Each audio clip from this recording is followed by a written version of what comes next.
कि अगर आप पहली बरसात में नहाएंगे तो पूरे साल भर का कचरा वायुमंडल में जमा है, और पहली दूसरी बारिश में वो पूरा का पूरा कचरा लेके नीचे उतरेगा।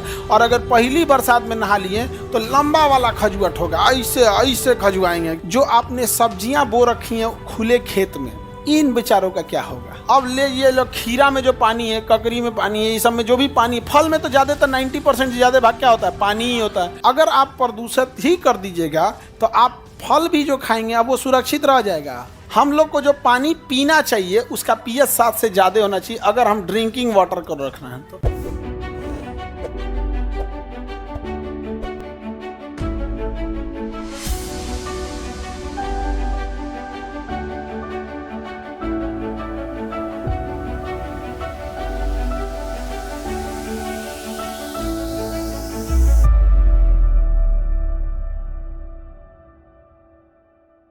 शुद्ध जल कैसा होता है, उदासीन। यानी pH बताइए शुद्ध जल का, वाटर का pH कितना होना चाहिए, 7 होना चाहिए। अगर pH 7 है तो कैसा है, उदासीन। हम लोग को जो पानी पीना चाहिए उसका pH 7 से ज़्यादा होना चाहिए, अगर हम ड्रिंकिंग वाटर को रखना है तो। अगर ऐसा पानी पी रहे हैं जो इसका pH 7 से ज़्यादा है तो आपको बहुत अच्छा रहेगा। समझ में आ गया कि नहीं आ गया, ज़्यादा अच्छा रहेगा। ये वाला जो पानी बाहर लगा है ना, 8 pH है, 8 8.5 क्षारीय पानी। तुम लोग का भी वही पनिया है, कर हम लोग वाला है। यहाँ पे मशीन सबकी ऊपर कॉमन लगी हुई है, ठीक है। उसमें 2 मशीन होती है, एक 2 क्या 3-4 मशीन लगी होती है। पहले तो एक तो होता है कि उसके अंदर जितने भी आरओ मशीन लगा होता है, आरओ के वजह से उसके जितने कीटाणु उटाणु मार देता है तो जल हो गया शुद्ध। अब उसके बाद उसका टीडीएस कंट्रोल करता है, टीडीएस कंट्रोल करने के बाद फिर अब उसमें आपका पीएच कंट्रोल करता है, पीएच कंट्रोल के बाद वो वापस जाता है चिलर प्लांट में कि ठंडा करना है कि नहीं। और अगर गर्मी का दिन है तो चिलर प्लांट ऑन कर देते हैं, वो बस ठंडा करके भेज देता है। ठंडी गर्मी का मतलब जब ठंडा करना है तो चिलर प्लांट ऑन कीजिए, नहीं करना है जैसे ठंडी के दिन में तो मैं ठंडा करके नहीं ना भेजेंगे, हो गया काम खत्म। समझ में आया। तो ये आप लोग के लिए ये पानी जो यूज होता है, लोट ये पानी बहुत बर्बाद करता है। मतलब समझिए कि दिन भर में 3-4 हज़ार लीटर पानी बर्बाद कर देता है, क्योंकि जब वो छानता है ना तो इक्वल रेशियो में बर्बाद करने लगता है, कुछ टीडीएस कंट्रोल करने में, कुछ छानने में यहाँ पे, और वो पानी इतना वेस्ट हो जाता है। तो वो पानी जो वेस्ट होता है ना उसको हम लोग एक टंकी में भर लेते हैं, और वो टंकी जो यूज होता है वॉशरूम में यूज होता है। यहाँ पर क्या जरूरत है पानी बर्बाद करने का।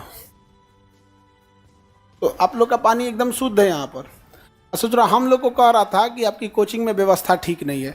अब पहला कोचिंग है जिसमें 7.5-8 pH इतना टीडीएस कंट्रोल करके पानी देता है, जबकि कितना कंजम्पशन सोचो, कितना हैवी लोड है। हजारों लोग यहाँ, सबके लिए बॉयज गर्ल्स सबका सेपरेट व्यवस्था कहता है। 2 गो रास्ता होना चाहिए हमारे यहाँ, सड़कें अलग है, इस सड़क से लड़की जाएगी, उस सड़क से लड़का जाएगा।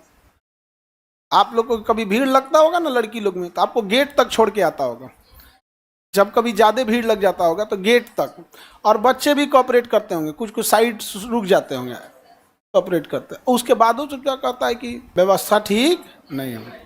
बारिश का जल भी एकदम शुद्ध जल होता है, वो अभी पीएच कितना होता है, 7।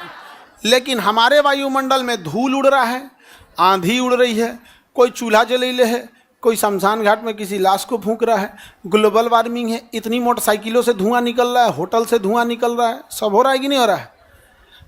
वो सब मिलके उस जल को पीएच रहने नहीं देती है, उसका पीएच 7 से कम कर देती है। और जब ज़्यादा प्रदूषण हो जाता है तो ऐसी वर्षा को हम लोग अम्लीय वर्षा कहते हैं। क्या कहेंगे, अम्लीय वर्षा में क्या एसिड बरसने लगता है, नहीं। पानी जो 7 pH होना चाहिए वो 5 से 6 pH हो जाता है। कितना हो जाता है, 5 से, जिस वजह से आपके शरीर के अंदर चुनचुनाहट पैदा होने लगती है। यही वजह है कि अगर आप पहली बरसात में नहाएंगे तो पूरे साल भर का कचरा वायुमंडल में जमा है, और पहली दूसरी बारिश में वो पूरा का पूरा कचरा लेके नीचे उतरेगा। और अगर पहली बरसात में नहा लिए तो लंबा वाला खजुआट होगा, ऐसे ऐसे खजुआएंगे, एकदम पूरा लंबा खजुआट हो जाएगा। समझ में आ गया कि नहीं आ गया।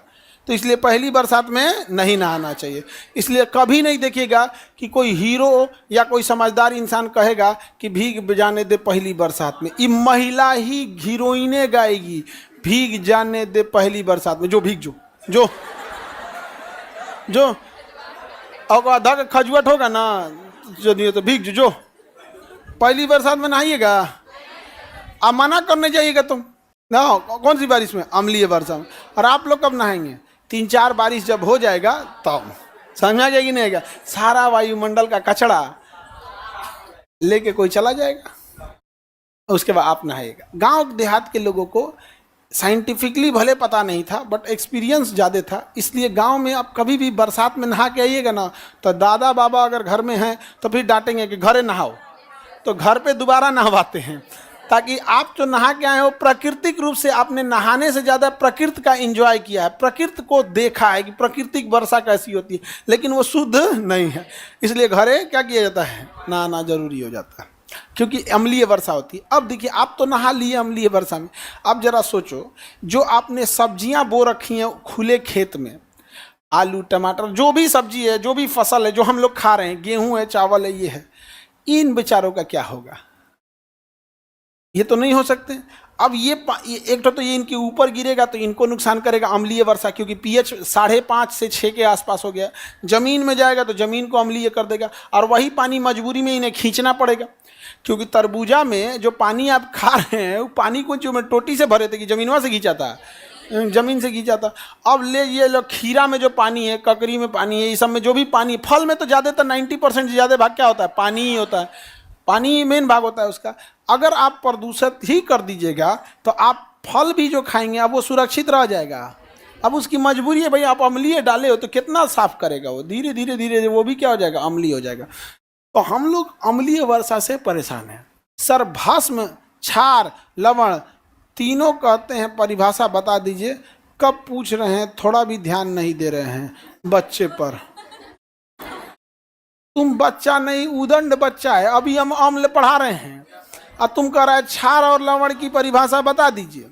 हम ये कहते हैं कि जो टॉपिक पढ़ा दिए उसमें बोलो, कोई दिक्कत? अभी पीरियोडिक टेबल खत्म किए हैं जस्ट, दिक्कत है तो बोलो, नहीं समझे?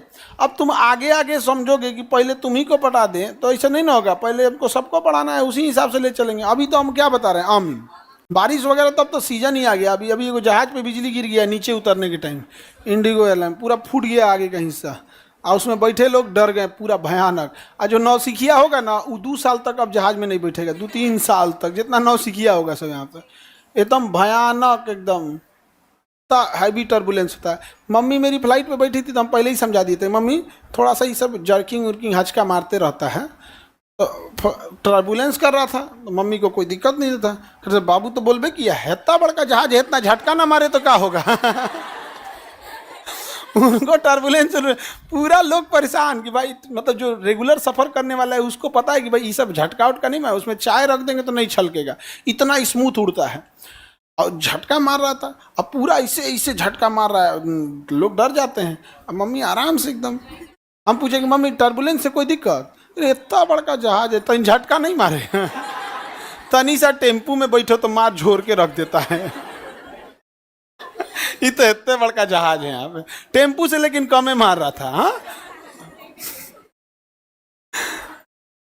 तो उन लोग का, लेडीज लोग का कंसेप्ट अलग होता है, उन लोगों का टर्बुलेंस के मतलब कौन सी होता है? सब बड़ा जहाज है, झटका मारेगा।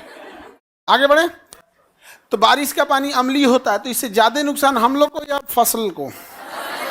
फसल नष्ट हो जाती है, बर्बाद होने लगती है। अम्लीय चीजों के लिए ठीक नहीं है। अम्लीय समझ में आ गया?